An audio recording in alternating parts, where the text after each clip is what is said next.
this PowerPoint is going to be about the initiatives and strategies for increasing participation in sport.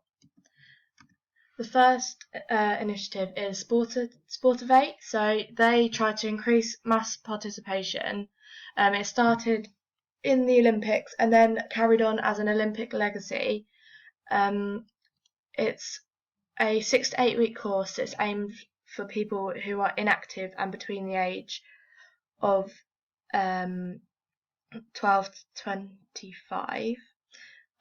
It's normally free or with a small subsidiary cost.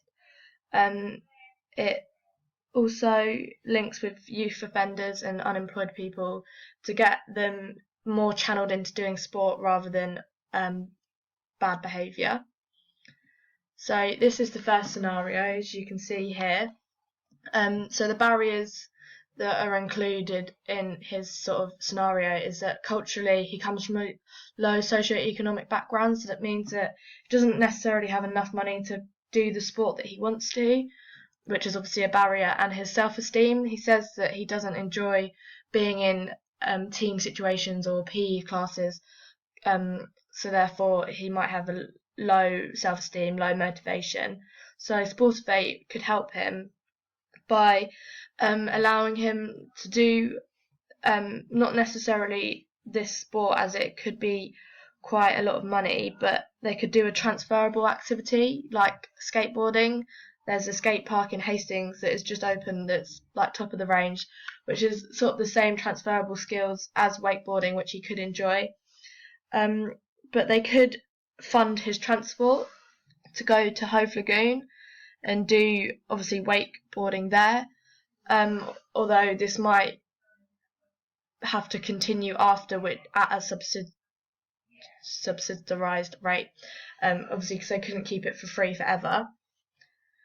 So the evaluation of Sportivate is that the benefits are, it does definitely increase participation by getting people into trying new sports and maybe different sports that they haven't heard of before.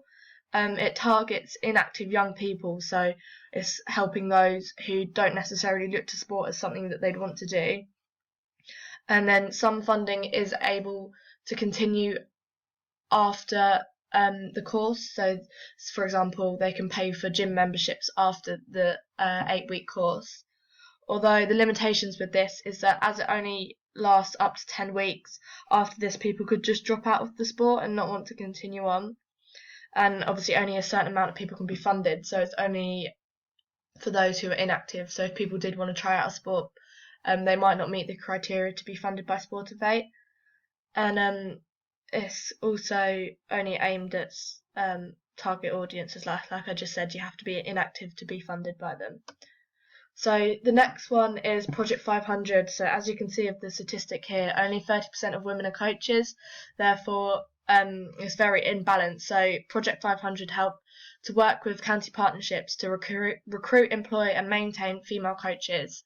They will do this by encouraging females to get into coaching by providing support, subsidised workshops and coaching courses for them to gain skills in coaching and are able to coach any sort of level that they feel that they wish to. And as this has been so successful, it's now a national project to try and get as many females in as possible. So in this scenario here, you can see that there's this girl in the school, but she's not allowed to coach. Her teacher doesn't like her. So the culture behind this stopping her is mainly gender. So the coach or the teacher is thinking because she's a female, she's not able to coach. So therefore that's a barrier as in sexism and stereotypes coming from the teacher, in that he doesn't trust her with the role of coaching the boys or any of the teams.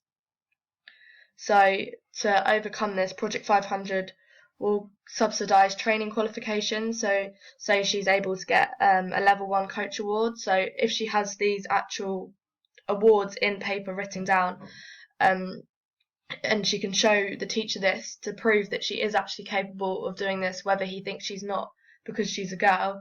And they could also educate the school, and therefore having talks with the students and the staff saying that there shouldn't be barriers between females and males in what their ability is at coaching, as it's all a set skill base that is able to be learnt by anyone and transferred to teaching if they feel like they have the mentality to do so.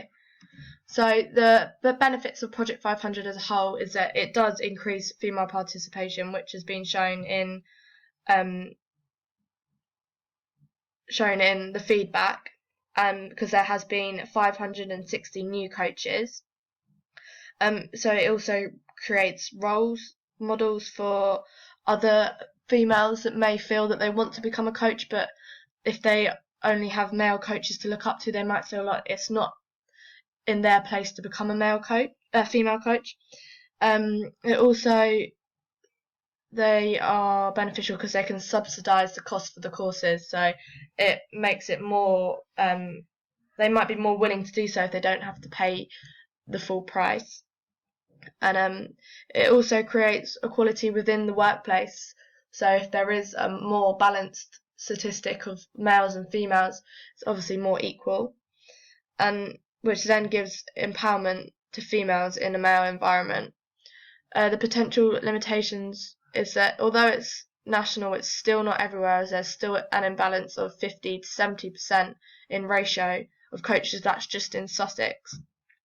Because it's also hard to increase female participation because males generally do dominate sports, so females may feel looked down on within the sporting community. And then the last initiative is school sports games. So their aim is to increase sport within schools, and this is done on 4 levels. So intra, which is competitions within the school; inter, competing with other schools; county is representing your county in sports; and nationally, which is the elite performers that compete nationally. So it's organised by the government and funded slightly by Sainsbury's, as they do the special vouchers available. So this scenario is, as you can see here, Sarah has a mobility impairment and she can't participate in as many PE lessons as she can. So the barriers here is the culture is obviously her disability. It's slightly not looked down on, but things aren't made as available to her in the way that she can participate. So I wouldn't class this as a barrier because she is willing to participate and she wants to overcome this. So it's not necessarily something that's stopping her, it's something that's not available for her to do. So therefore the barrier is the availability coming from the school's end, in that they aren't able to provide her with the equipment or stuff like that she needs. So the way that she can overcome this and that school sports could help is that they could run wheelchair activities. So, and obviously you don't have to be disabled to go in a wheelchair, so they could bring in a set of wheelchairs so people could play with her in her mobility impairment, so they're able to do the same sports as her.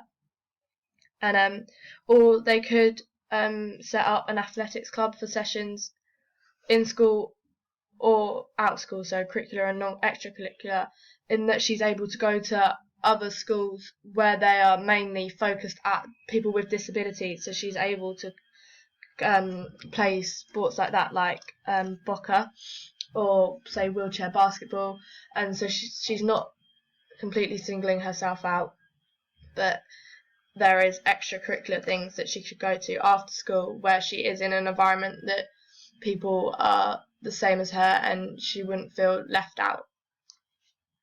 So when evaluating school sports games, the benefits are it teaches children new skills. So if they are, say, able to bring in wheelchairs, it allows children to be more open-minded on disabilities and think that they can still do just as much as people without disabilities can.